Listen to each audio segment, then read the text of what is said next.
कि क्या बोलते हैं, लास्ट क्लास में हम लोगों ने आइसोमेरिज्म और बीबीटी की वार्नर थ्योरी पढ़ा था, और आज हम लोगों को वैलेंस बैंड थ्योरी पढ़ना है। लेकिन वैलेंस बैंड थ्योरी पढ़ने के लिए आपको इलेक्ट्रॉनिक कन्फिग्रेशन लिखना आना चाहिए, और इलेक्ट्रॉनिक कन्फिग्रेशन लिखने आने में भी आपको केवल और केवल जो आपके डी ऑर्बिटल हैं, सॉरी डी ब्लॉक हैं, डी ब्लॉक के आउटर मोस्ट शेल वाले इलेक्ट्रॉनिक कन्फिग्रेशन लिखना आना चाहिए। और उसमें भी केवल और केवल अगर 3D ट्रांजिशन के भी आ गए तो काम चल जाएगा, ठीक है, क्योंकि ज़्यादातर जो क्वेश्चंस आते हैं वो 3D ट्रांजिशन सीरीज वाले पे ही आते हैं। और बाकी अगर मान लो प्लेटिनम पे आता है तो प्लेटिनम का हम लोग याद कर लेंगे, एक दो इधर उधर आएगा तो। लेकिन सबसे पहले जो 3D ट्रांजिशन सीरीज है, 3D ट्रांजिशन सीरीज, इसके इलेक्ट्रॉनिक कॉन्फ़िगरेशन, पहले बात तो 3D ट्रांजिशन सीरीज में कौन कौन से एलिमेंट आते हैं? आपका आता है स्कैंडियम, टाइटेनियम, वेनेडियम, क्रोमियम, और आपका मैग्नीज, मैग्नीज के बाद आता है आपका आयरन, आयरन के बाद आता है कोबाल्ट, निकल, कॉपर और जिंक। 21 से चालू होगा, 21, 22, 23, 24, 25, 26, 27, 28, 29 और 30, और 30 ये हो गया।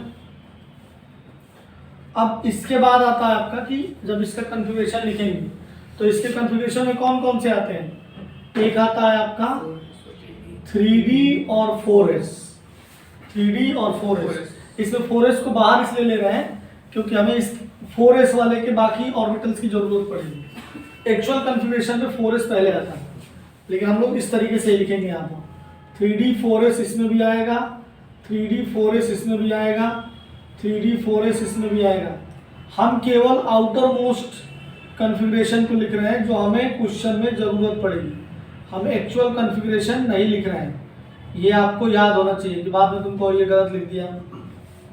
ये हम उसी तरीके से बता रहे हैं जो हमें पर्पस, जो हमें ज़रूरत पड़ने वाली है। सारे के सारे S में जो होता है वो 2-2 इलेक्ट्रॉन होते हैं, सारे के सारे S में 2-2 इलेक्ट्रॉन कर दिए, 2-2 कर दिए। जो D में जो है उतने ही इलेक्ट्रॉन होते हैं जितना इसके एटॉमिक नंबर का सेकेंड डिजिट है। तो क्या हो जाएगा 1, 2, 3, 4, 5, 6, 7, 8, 9 और 10। और आपको याद होना चाहिए कि क्रोमियम और कॉपर में चेंजेस हैं क्योंकि ये स्पेशल केस है। तो कॉपर में क्या होता है, क्रोमियम में यहाँ पर 4s1 होता है और यहाँ पर 5 होता है, कॉपर में यहाँ पर 10 होता है और यहाँ पर क्या होता है 1 होता है। इनकी ज़रूरत हमें पड़ने वाली है, इनके बिना ना बीबीटी होने वाला है ना ही हमारा सीएफटी होने वाला है, ठीक है। तो अब लॉजिकल है, बहुत ज़्यादा दिमाग नहीं लगाना है, ठीक है। आपको बस ये याद रखिए कौन से ऑर्बिटल यूज होने वाले थे, एस में सभी में 2 और इसमें 1, 2, 3, 4, 5, 6, 7। Is that clear? नोट करिए ये valence band theory, valence band theory VBT.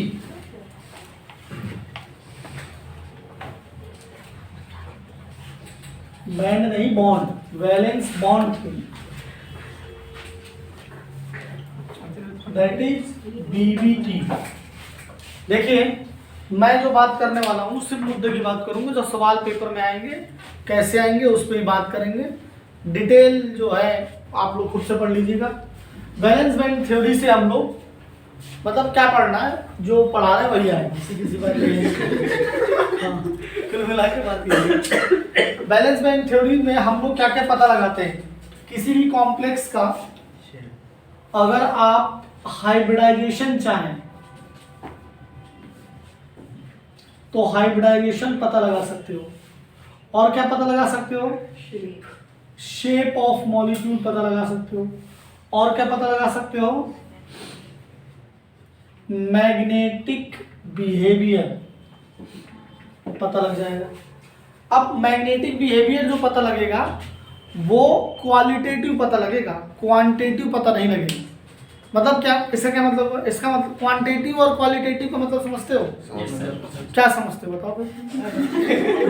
Quantitative मतलब कि स्ट्रेस वगैरह के बारे में तेरे से नहीं पूछा भाई। नहीं तेरे से नहीं, अभिनव बता।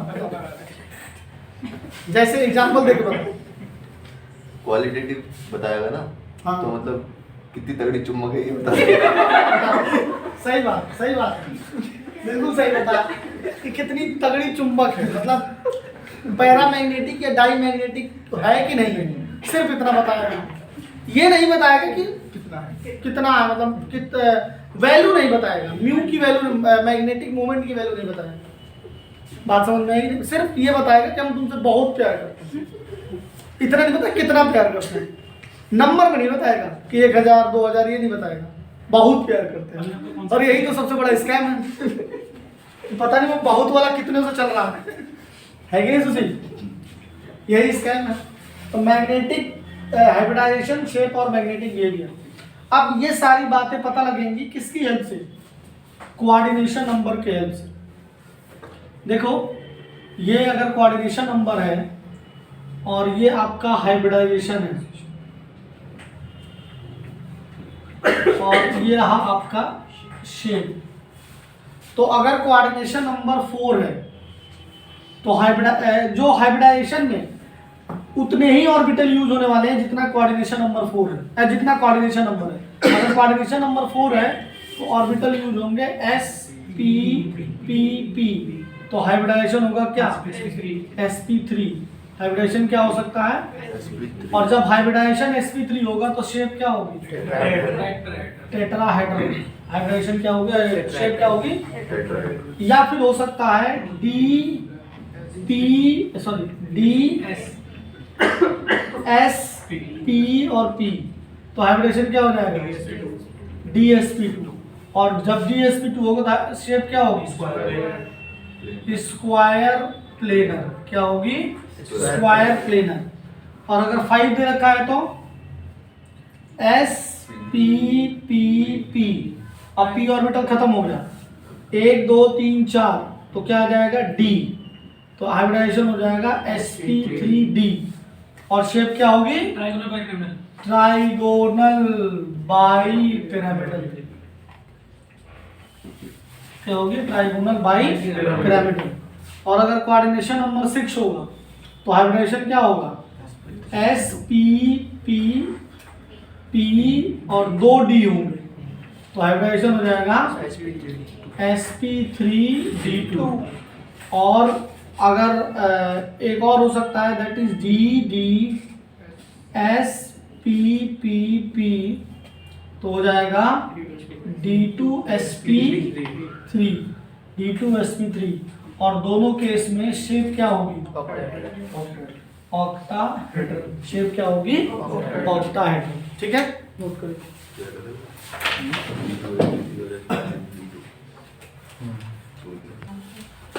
जो आपका यहाँ पर d ऑर्बिटल यूज होता है, ये कौन सा होता है? ये होता है dx² माइनस y²। और यहाँ पर कौन सा होता है? यहाँ पर होता है आपका dz² और dx² माइनस y²। dz² और dx² माइनस y², इसे मेंशन करिए जाके। अगर बहुत ही स्पेसिफिक सवाल आ गया तो ये भी पूछ सकते हैं। और इसके बाद हम लोग कोऑर्डिनेशन नंबर 4 देखिए, इधर एक नोट लिखेंगे हम लोग। बीबीटी की ये प्रॉब्लम है कि ये स्ट्रॉन्ग फील्ड लिगाइंड्स और वीक फील्ड लिगाइंड के बारे में नहीं बताता, वो बताता है कौन? CFT। तो हम लोग CFT से जाके पता लगा लेते हैं। कुछ बातें याद रखेंगे कि जैसे कार्बोनिल है, आपका EN है, आपका CN minus etcetera are strong field ligand. ये आपको याद रखना पड़ेगा, strong field ligand. And NH3 act like a strong field ligands with CO3+। Copper अगर 3+ में है तो NH3 वैसे तो वीक लिगैंड है, लेकिन इसके साथ स्ट्रॉन्ग लिगैंड के जैसा बिहेव करेगा। और ऐसे कई सारे पॉइंट हमारे पास हैं, एक्सेप्शन कहो या कुछ भी कहो, लेकिन वो पॉइंट एक साथ हम डिस्कस नहीं करेंगे। अभी ये पॉइंट डिस्कस कर लिए, इस पे पहले क्वेश्चन कर लेते हैं। 99% सवाल जो होंगे वो इसी पे आएंगे। जो 4-5 पॉइंट और हैं वो हम लोग आखिरी में जगह डिस्कस करेंगे, जिससे कि याद रहे। एक साथ अगर ये लिखवा देंगे तो कुछ नहीं याद रहेगा। जो पॉइंट लिख रहे हैं उसी पे क्वेश्चन करते हैं। Is that clear? अब हम लोग अगर कोऑर्डिनेशन नंबर 4 के किसी एक कंपाउंड को लेते हैं, कोऑर्डिनेशन नंबर, सभी लोग पेन ड्रॉप कर दीजिए और दिमाग में जो कूड़ा कबाड़ा चल रहा है उसे हटा दीजिए और फोकस करें, ठीक है? कि इसके सवाल कैसे करेंगे। इसके सवाल बहुत आते हैं पेपर में, देखो ध्यान से। जैसे मान लीजिए कि एक एग्जांपल ले लिया हम लोगों ने, क्या ले लिया, NiCl का होल 4 2-। अब आपको ये पता होना चाहिए कि Cl क्या है। Cl एक यूनिडेंटेड लिगैंड है, ठीक है? तो यहाँ पर कोऑर्डिनेशन नंबर क्या हो गया, 4 हो गया। कई बार कोऑर्डिनेशन नंबर ही पूछ लिया जाता है, हमारा कोऑर्डिनेशन नंबर ही नहीं पता चलता। बोर्ड में अभी कोऑर्डिनेशन नंबर ही पूछा गया था, तो यहाँ पर Na का कोऑर्डिनेशन नंबर कितना है, 4 है। और अगर कोऑर्डिनेशन नंबर 4 है तो आपके दिमाग में उस टेबल से चमकना चाहिए कि हाइब्रिडाइजेशन या तो sp3 होगा या dsp2 होगा, या क्या होगा, ये अपने आप आना चाहिए, ठीक है? अब इसे सॉल्व करने के लिए सबसे पहले Na की ऑक्सीडेशन स्टेट निकालेंगे। Na की ऑक्सीडेशन स्टेट को x मान लेंगे। 4 और क्लोरीन के ऊपर चार्ज -1 होता है, which is equal to -2। x - 4 is equal to -2, तो x is equal to 4 - 2, तो x is equal to क्या आ गया, 2। अगर तुम्हारा x माइनस में आया है तो समझ लेना कि तुम्हारे साथ खेला हुआ है, ठीक है? क्योंकि निकल एक मेटल है और ये कॉम्प्लेक्स मेटल बनाते हैं, समझे? समझ रहे नहीं थी? इतना दिमाग लगाया कभी आपने सोचा कि ये तो प्लस, हमेशा प्लस में आएगा, क्योंकि मेटल जो होते हैं वो क्या होते हैं, इलेक्ट्रोपॉजिटिव होते हैं। मेटल क्या होते हैं, इलेक्ट्रोपॉजिटिव। ये नेगेटिव नहीं लेने वाले हैं, तो अगर आपका नेगेटिव आया है तो बस यहीं पे रुकना है, आगे नहीं बढ़ना है, ठीक है? देखें, एक तो कोऑर्डिनेशन में वैसे तुम इलेक्ट्रॉन को गेन करा रहे हो, यहाँ पर भी गेन करा दो तो पागल ही हो जाएगा ये, ठीक है? समाज में इसकी इज्जत है, इलेक्ट्रॉन देता है। यहाँ कोऑर्डिनेट करवाया, ऊपर से यहाँ पे अलग से डाल रहे हो। बात समझ में आ रही, नहीं समझ में आ रही है यार? बताओ भव्य, तुम्हें ठीक है आपकी? चलिए बढ़िया। अब देखो, सबसे पहले Na क्या होता है, 28, तो इसका कॉन्फ़िगरेशन क्या हो जाएगा, इसका कॉन्फ़िगरेशन हो जाएगा 3D8 4s2। लेकिन हमारा Na जो है कॉम्प्लेक्स में किस फॉर्म में है, Na2+ में, तो हो जाएगा 3D8। हमेशा जो इलेक्ट्रॉन निकलते हैं वो उस सेल से निकलते हैं जो आउटर मोस्ट शेल है। और आउटर मोस्ट शेल कैसे पहचानेंगे, जिसकी n की वैल्यू ज्यादा हो, जिसकी n की वैल्यू, तो इलेक्ट्रॉन इससे नहीं निकलेगा, इससे निकलेगा, 4s से निकलेगा। तो 4s क्या हो गया, 0 हो गया। और अगर 4s हमारा खुल चुका है तो हमारे पास 4p और 4d पड़े हुए हैं। सुशील, यहाँ से समझना, तुम्हारा दर्द यहीं पे छुपा हुआ है, तुम्हारे दर्द की दवा जो तुम पूछ रहे थे ना कि ये प्रॉब्लम होती है, वो यहीं से समझ में आएगा। क्योंकि अगर चौथा सेल खुल चुका है, समझ रहे हो, तो हमारे पास 4s भी है, 4p भी और 4t भी है। ये कहाँ से आता है, यहाँ से आता है। n इक्वल टू अगर 4 है तो l की वैल्यू क्या होगी, 0 1 2 3। हाँ, समझ में आ रही कि नहीं आ रही? तो हमारे पास ये सीधे पड़ा, हमारे पास 4f पड़ा हुआ है, जब जरूरत पड़ेगी तब लेंगे, लेकिन जरूरत पड़ेगी नहीं। अभी कोई कॉम्प्लेक्स ऐसा नहीं आया है जिसमें 4f हो, लेकिन हमारे पास 4p और 4d वाले हैं। Is that clear? अगर हमें जरूरत पड़ेगी तो हम लोग यूज करेंगे। अब देखो, हमें 4d की जरूरत कोऑर्डिनेशन नंबर 4 वाले में नहीं पड़ेगी, क्योंकि हमारा हाइब्रिडाइजेशन इधर नहीं जा रहा है, डी में इधर जा रहा है, पीछे वाले की जरूरत पड़ेगी, ठीक? अब Na2+ हो गया। अब आपको पता होना चाहिए, since Cl- is a weak field ligand,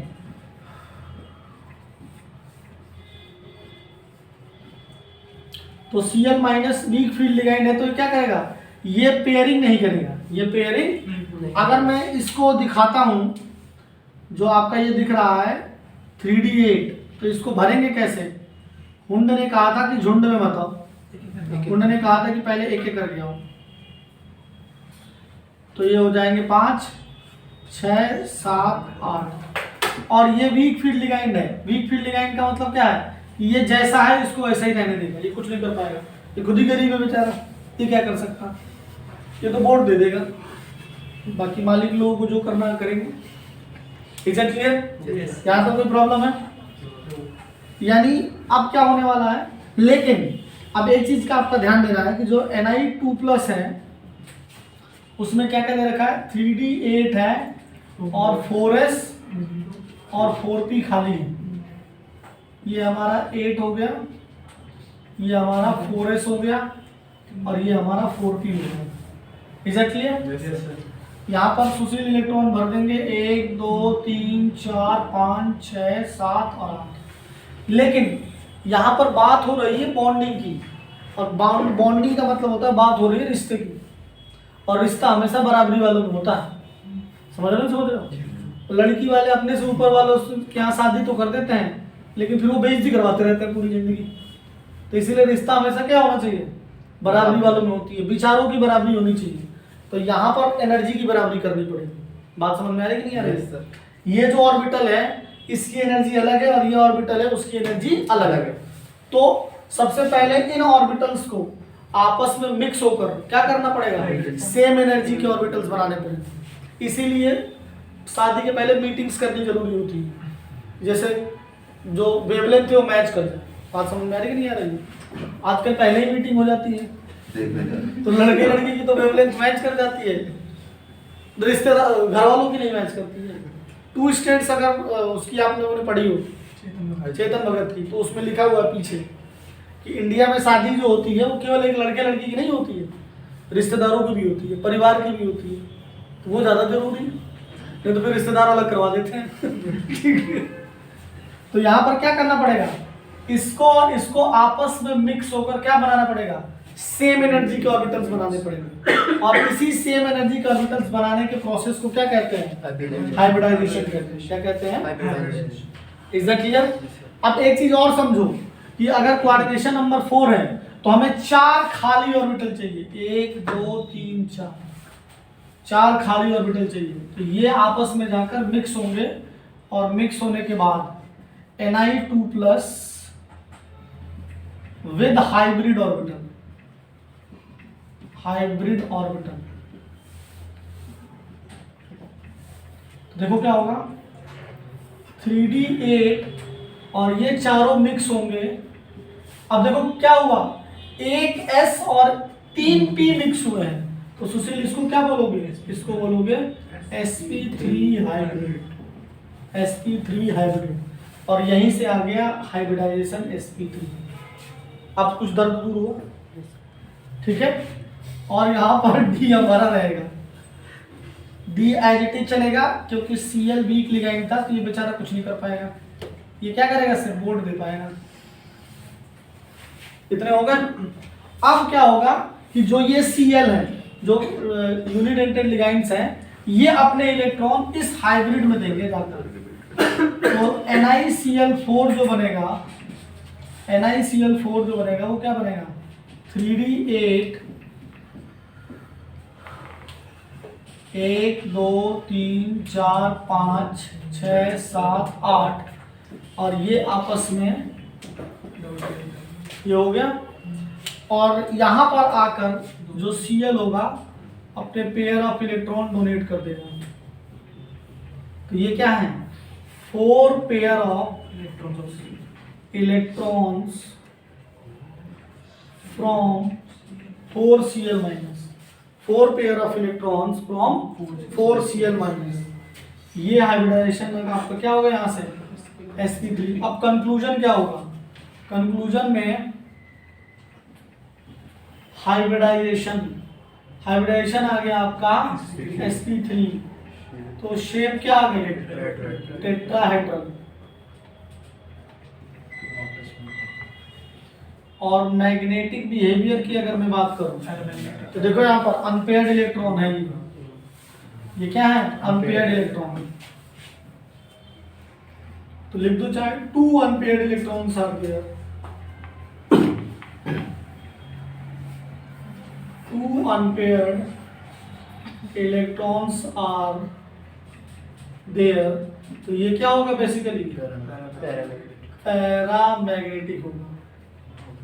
क्या होगा पैरामैग्नेटिक, ये लिखा हुआ है पैरामैग्नेटिक। इससे राइटिंग नहीं समझ में आ रही है तो मैं बोल भी रहा हूँ तो उसे आप देख सकते हो, सुन सकते हो, सुन के उस पर लिख लो, ठीक है। तो इससे आपको सब कुछ पता चल गया इसके बारे में। अब अगर आपको पता लगाना था कि इसका मैग्नेटिक मोमेंट कितना है तो वो हम लोग को CFT से पता लगेगा। किससे पता लगेगा? CFT। क्योंकि जो ये फॉर्मूला है, ये जो फॉर्मूला आपको दिख रहा है म्यू इक्वल टू रूट का n+2 बोहर मैग्नेट्रॉन Bm, जहां n क्या है number of unpaired electrons, number of unpaired electron. ये आपका VBT से नहीं आया, वो किससे आया? CFT से आया। वो किससे आया है? CFT। Is that clear? ये सिर्फ इतना बता पाएगा कि पैरामैग्नेटिक है कि डायमैग्नेटिक। इसे लिख लेना, बार बार लिखोगे तो फिर वो याद होता चला जाएगा ना। वो कहते हैं ना कि जिसको जितना टाइम दोगे वो आपका हो जाएगा। तो अब आपको डिसाइड करना है कि आप किसको टाइम दे रहे हो, केमिस्ट्री, फिजिक्स और मैथ, बायोलॉजी मैथ को दे रहे हो कि किसी और को दे रहे हो, फिर वो किसी और को ही दे रहा है।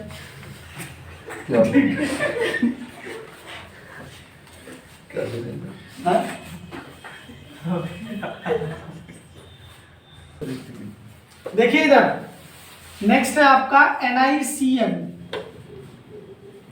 का होल 4। तो ये तो सेम रहेगा क्योंकि Cn के ऊपर -1 होता है, तो यहां तक सेम -1 सॉल्व कर लोगे। यहां पर भी ये सब कुछ सेम रहेगा, बस यहां पर चेंज करना होगा आपको कि Cn minus is a strong field ligand. और स्ट्रॉन्ग फील्ड लिगेंड्स क्या होते हैं? स्ट्रॉन्ग फील्ड लिगेंड क्या करेंगे, जो ये अनपेयर्ड इलेक्ट्रॉन है उसको क्या कर देंगे? पेयर कर देंगे। उसको क्या कर देंगे? पेयर कर देंगे। तो जैसे ही ये पेयर करेंगे आपके पास एक d ऑर्बिटल खाली हो जाएगा। जो आपका ये दिख रहा है Ni2+ जो मैंने ये बनाया है वो किसका है? वो है ड्यू टू Cn-। Cn- की वजह से जो अनपेयर्ड इलेक्ट्रॉन था वो क्या हो गया? पेयर्ड हो गया। अब कौन से 4 ऑर्बिटल जाएंगे? 1 2 3 4 dsp2। ये जो आपको दिख रहा है ना sp3, तो ये हो गया आपका क्या? dsp2। ये क्या हो गया? dsp2। यहां से ये हटा देंगे, ऐसे हो जाएगा। और अब देखो इसे भी मिटा दो, यहां पर NiCN हो जाएगा, NiCN का होल 4। NiCN का होल 4 ये आपका पेयर्ड ऑर्बिटल हो गया। और ये 4 पेयर ऑफ इलेक्ट्रॉन फिर से आएंगे, लेकिन ये जो 4 पेयर ऑफ इलेक्ट्रॉन होंगे वो कहां से होंगे? Cn- से नहीं होंगे, Cn- से होंगे। किससे होंगे? और अब देखो सुशील, ये सारे के सारे क्या हो गए? पेयर्ड हो गए। तो हाइब्रिडाइजेशन क्या हो गया? dsp2। और शेप क्या हो गई? Square planar. टेबल आपको याद होना चाहिए। नो अनपेयर्ड इलेक्ट्रॉन्स, इसका मतलब क्या हो गया? डायामैग्नेटिक। क्या हो गया? डायामैग्नेटिक। नो अनपेयर्ड इलेक्ट्रॉन तो क्या हो जाएगा? डायामैग्नेटिक। बता दो पहले से कोई गलती हो तो, फिर बाद में बताओगे सर यहाँ गलत हो गया, यहाँ गलत हो गया, ऐसे बता देना। Cl लिखा है, यहाँ क्या लिखना? Cl भी लिखा है, Cl दोनों लिखा है। 4 pair of electron from 4 Cn-। वो Cl नहीं लिखा था, 4 लिखा था, ठीक है। और कुछ बताओ। सर डबल फोर लगा, डबल फोर। यहाँ पे डबल 4 हो गया, बढ़िया। और सर बताओ। वहाँ पे और एक छोटा सा एरो चल रहा है। ये वाला माली वाले वाले भी खुश रहे। आ गया ना? चलो नोट करो। सर इनर ऑर्बिटल और आउटर ऑर्बिटल इसमें नहीं पता चला। देखिए नेक्स्ट क्वेश्चन हम लोग ले रहे हैं और वो है FeS2O का होल 6। अब आपको ये पता होना चाहिए सुशील कि जो H2O है वो भी क्या है, एक यूनिडेंटेड लिगैंड है। वो भी क्या है, एक यूनिडेंटेड लिगैंड है। तो जो कोऑर्डिनेशन नंबर होगा इस कॉम्प्लेक्स का वो क्या होगा, 6 होगा। कोऑर्डिनेशन नंबर क्या होगा, 6 होगा। और अगर कोऑर्डिनेशन नंबर 6 है तो हाइब्रिडाइजेशन या तो sp3 हो D2 होगा या D2sp3 होगा, या क्या होगा, D2sp3 होगा। Is that clear? फिर से हम लोग इसकी ऑक्सीडेशन स्टेट निकालेंगे। वाटर जो होता है वो न्यूट्रल है तो 0 हो जाएगा, इज इक्वल टू 3। तो x की वैल्यू क्या आ जाएगी, 3। यानी इस कॉम्प्लेक्स में Fe जो है वो 3+ में है। तो सबसे पहले Fe का हम इलेक्ट्रॉनिक कन्फिगरेशन लिखेंगे, दैट इज 3d6 और 4s2। अब अगर हम लोग Fe 3+ का लिखें तो क्या हो जाएगा, 3d6 4s, 2 इलेक्ट्रॉन इधर से निकल जाएंगे और 1 इलेक्ट्रॉन यहाँ से, क्योंकि हमें 3 निकालने हैं। तो सबसे पहले 2 यहाँ से निकलेंगे, 1 यहाँ से निकलेगा। Is that clear? अब हमारे पास 4s है, 4p है और 4d भी है। ठीक, 3d को अगर हम लोग फिल करेंगे तो हुंड लॉ से, हुंड ने क्या कहा था कि झुंड में मत आओ, एक एक करके आओ। इस तरीके से ये हमारा 4s हो गया और ये 4p और ये 4d। अब इसमें जो मेन लड़ाई है तो सिर्फ समझना, वो इस 3d और 4d में है। ये वाला 4d जो है ये आउटर है और ये जो 3d है वो क्या है, इनर। ये क्या है, इनर। ये क्या है, inner. Since H2O is a weak field ligand,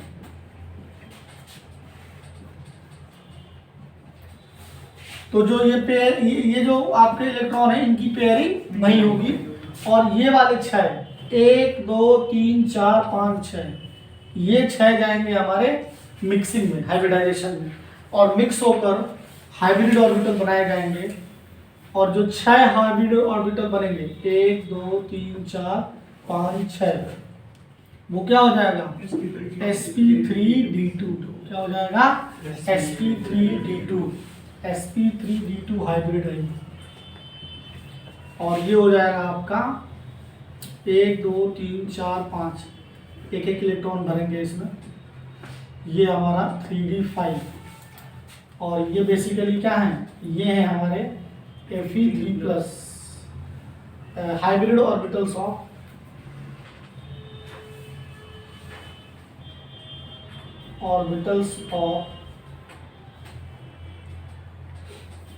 Fe3+। Clear भाई साहब? अब इसमें क्या होगा, अगले वाले में जब हम लोग लिखेंगे FeH2O का होल 6 3+, तो हो गया 3d5 और ये हो गया 1 2 3 4 5, एक एक इलेक्ट्रॉन भर दिए जाएंगे। और यहाँ पर आ जाएंगे 1 2 3 4 5 6। और जो H2O होगा वो अपने पेयर ऑफ इलेक्ट्रॉन कोऑर्डिनेट कर देगा, पेयर ऑफ इलेक्ट्रॉन कोऑर्डिनेट कर देगा जो ये हाइब्रिड ऑर्बिटल है इनके अंदर, जो ये हाइब्रिड ऑर्बिटल है इनके अंदर। ये आपका है sp3d2। यहाँ पर 6 pair of electrons from 6H2, from 6H2। तो अब ध्यान देने वाली बात है कि हाइब्रिडाइजेशन क्या हो गया, हाइब्रिडाइजेशन हो गया आपका sp3d2 और कोऑर्डिनेशन नंबर 6 है तो क्या होगा, ऑक्टाहेड्रल। और 5 अनपेयर्ड इलेक्ट्रॉन्स हैं, तो ये पैरामैग्नेटिक नहीं है, क्या है फिर, स्ट्रॉन्गली पैरामैग्नेटिक। स्ट्रॉन्गली पैरामैग्नेटिक क्या है, स्ट्रॉन्गली पैरामैग्नेटिक। और इधर ध्यान दो, उधर भाई साहब 4d वाला ऑर्बिटल यूज हुआ है, तो ये और क्या है, आउटर ऑर्बिटल। और अगर आउटर ऑर्बिटल है और अनपेयर्ड इलेक्ट्रॉन है, इसका मतलब क्या है, हाई स्पिन है। क्या है, हाई स्पिन। तो ये आउटर ऑर्बिटल और हाई स्पिन कॉम्प्लेक्स है। क्या है, हाई स्पिन। तो आउटर और इनर का कॉन्सेप्ट समझ में आया। जब 4d यूज होगा तो आउटर और 3d यूज होगा तो इनर। Is that clear? तो एक्सप्लेन मैंने यहाँ किया है, रिजल्ट वहां लिखना है, ठीक है।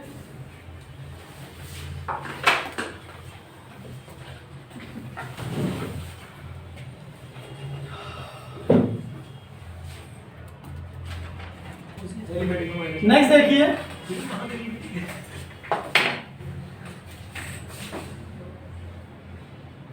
FeCN का होल 6 3 माइनस Cn पे चार्ज क्या होता है -1 इज इक्वल टू 3 माइनस, तो फिर से यहाँ पर क्या आ जाएगा x is equal to 3 plus, तो ये तो आपका सेम रहेगा 3d6 और 4s2, यहाँ पर भी सेम रहेगा, 2 यहाँ से निकल जाएंगे, 1 यहाँ से निकल जाएंगे। अब चेंज क्या होने वाला है कि जो Cn माइनस है वो वीक फील्ड लिगैंड नहीं है, स्ट्रॉन्ग फील्ड लिगैंड है। तो स्ट्रॉन्ग फील्ड लिगैंड होने की वजह से ये जो आपके दिख रहे हैं इलेक्ट्रॉन वो क्या हो जाएंगे, पेयर्ड हो जाएंगे, 2 2 4 और 1 5। अभी भी यहाँ पर एक अनपेयर्ड इलेक्ट्रॉन है, अब यहाँ से ये नहीं जाने वाला, ये हटा दीजिए, ठीक है। तो अब जो जाएगा वो आपका इनर वाला जाएगा, यहाँ पर आपको दिखाना पड़ेगा फिर से, लाइक दिस। ये हो गया आपका S 4s 4p, तो ये जाएगा आपका, this is 4p, 4d as it is रहेगा। अगर हम लोग बनाएंगे तो मैं यही भी बना दे रहा हूँ, देखो ये हो जाएंगे 2 और 1 2 3 4 5 6,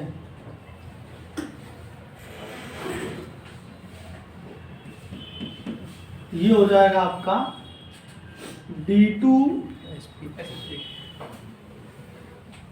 sp3 हाइब्रिड, क्या हो जाएगा D2 sp3। तो जब यहाँ पर FeCN का होल 6 आप लिख रहे हो 3 माइनस, तो ये कुछ ऐसे हो जाएगा, और यहाँ पर D2 पहले आ जाएगा, और ये सारे पेयर्ड ही होंगे, बस H2O की जगह क्या हो जाएगा Cn माइनस। और अब यहाँ अनपेयर्ड इलेक्ट्रॉन क्या है, 1 है, तो होगा ये भी क्या पैरामैग्नेटिक, बट वीक होगा, वीक पैरामैग्नेटिक होगा। हाइब्रिडाइजेशन जो हो जाएगा वो क्या हो जाएगा, हाइब्रिडाइजेशन हो जाएगा D2 sp3, क्या हो जाएगा D2 sp3, और इस बार 3d ऑर्बिटल यूज हुआ, तो ये क्या होगा इनर ऑर्बिटल कॉम्प्लेक्स और लो स्पिन होगा, inner orbital complex, inner orbital complex, या कहें कि लो स्पिन। अब कई लोगों ने ये दिमाग लगाते हैं कि अगर स्ट्रॉन्ग है तो डाईमैग्नेटिक और वीक है तो पैरामैग्नेटिक, ये गलत है, ये नहीं करना है, उससे ये पता चल रहा है। तो मैग्नेटिक बिहेवियर नहीं गेस कर पाएंगे आप सीधे सीधे, कहने का मतलब ये है मैग्नेटिक बिहेवियर अगर आपको अगर निकालना है, चाहे वो क्वालिटेटिव हो और चाहे वो आपका क्वांटिटेटिव हो, उसके लिए आपको ये पूरा करके देखना चाहिए। 2-3 लाइनें तो बनानी ही पड़ेगी, फिर यहाँ पर देखना होगा कि इलेक्ट्रॉन कितने आए। अगर यहाँ ऑड आएंगे तो पेयरिंग के बाद कोई ना कोई बच जाएगा, और अगर यहाँ इवन होता तो फिर आपका क्या हो जाता, डाईमैग्नेटिक। कौन है भाई, कोई आएगा? चलिए आप लोग जो है, मैं आपको 2 क्वेश्चन दे रहा हूँ, करके दिखाइए, उसके बाद फिर आज की क्लास टर्मिनेट होगी। एक NiCO का होल 4 और एक CONH3 का होल 6 3+। और ये सारे सवाल करने के बाद आपको ये बात तो पता लग गई होगी कि स्ट्रॉन्ग फील्ड और वीक फील्ड से आप डायरेक्ट नहीं पता लगा पाओगे कि कौन सा पैरामैग्नेटिक है कौन सा डाईमैग्नेटिक है, तो आपको करना पड़ेगा, ये याद रखिएगा। बाकी कुछ चीज़ें तो पता लगा सकते हो, शेप पता लगा सकते हो, हाइब्रिडाइजेशन पता लगा सकते हो, लेकिन इससे अभी यहाँ पता लगेगा कि हाइब्रिडाइजेशन भी तुम्हारा गलत हो जाएगा। अब ये स्ट्रॉन्ग फील्ड लिगैंड है CO, तो तुम्हारा दिमाग क्या कह रहा है कि DSP2 होगा, लेकिन DSP2 नहीं होगा। तो कुल मिला के मैं ये कह रहा हूँ कि करके देखने का है, ज़्यादा दिमाग नहीं लगाने का। ज़्यादा नेता बनने के चक्कर में फिर नेतागिरी भी वही हो जाएगी, फिर एंड में जाके तुमको नेता ही बनना पड़ेगा, क्योंकि पढ़ाई लिखाई में तुम कुछ कर नहीं पाओगे। और अपने देश में कंडीशन होती है कि अनपढ़ लोग ही नेता बनते हैं। हाँ बोलो।